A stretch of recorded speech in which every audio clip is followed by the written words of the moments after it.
have a delicious topic to talk about today. We're going to talk about grilling food and how to choose the right grill. I have Lynn Blanchard, who is the head of the Better Homes and Gardens Test Kitchen. Lynn, get me started here. Yeah, well, grilling is a fun thing to do for everyone. And the first thing when you're thinking about grilling, I think it's just a good idea to think about the types of food you like to cook. Okay. If you're cooking burgers and steaks and you do it on a regular basis, then a gas grill may be right for you. All right. This particular gas grill is a pretty good sized one. It's got a lot of cooking area. We've got our burgers going on one side. We've got some vegetables in a grill basket here that we'll just put here, and then we can also warm our buns on this nice little rack up here. So it's a great convenient way to grill on a regular basis. The biggest difference between charcoal and gas grills is the heat source. All right. And we'll go ahead and cover this because you want to cover when you indirect cook. But the this is two different types of charcoal. We have charcoal, lump charcoal, which is and just this charcoal is pretty briquettes, common, isn't right? it? And then this is natural hardwood charcoal, and it imparts a better flavor, but it does cook quickly. So you have to replenish that kind of charcoal a lot. Is there a difference in flavor between food on each type? On gas and charcoal, there is. Flavor, you get better flavor off of a charcoal grill. Okay. You get more smoky flavor, and especially when you're using this type of hardwood. Should we talk a little about the charcoal grill? Sure. We've got another grill over here that doesn't have any food on it, so it's a little easier to look at some of the features. This one has, well, you'll want to look for nice heavy grates. Okay. This also has some other little added features. Those are actually grill baskets that you can use on the side that make it easy put your charcoal for indirect cooking. So, or if you're going to just cook directly on it, I'll let you put that back down there. You can just put the charcoal right in the center. This has good heat resistant and weather-proof handles, so you don't have to worry about them weathering over time.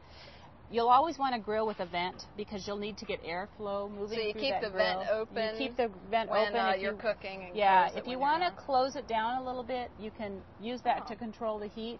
This also has a nice feature. It has an ash catcher.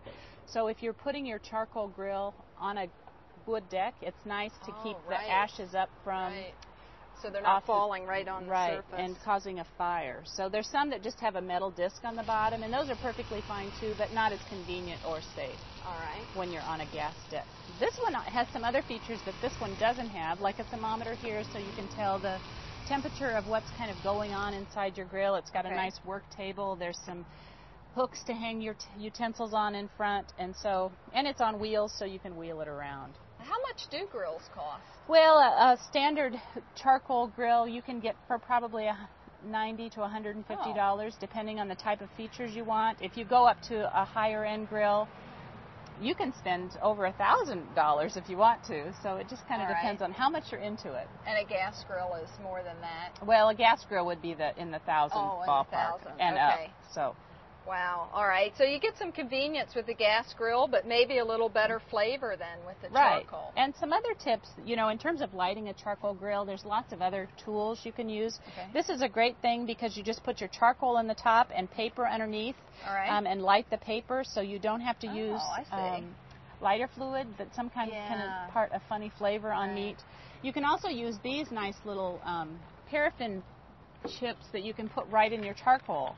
They're just paraffin cubes, and you use about 2 per every 15 to 20 coals, and it just helps the coals get started. So you don't have that lighter fluid. Are there any safety factors we need to be aware of? Long-handled tools are always a good thing. I've got some examples there.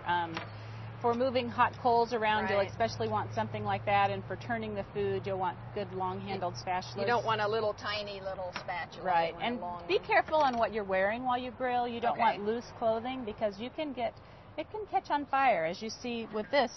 I mean, that's pretty hot. It is hot. Yeah. It looks delicious. Yeah. Well, thanks, Lynn, for those tips. Yeah, and let's eat. Yeah.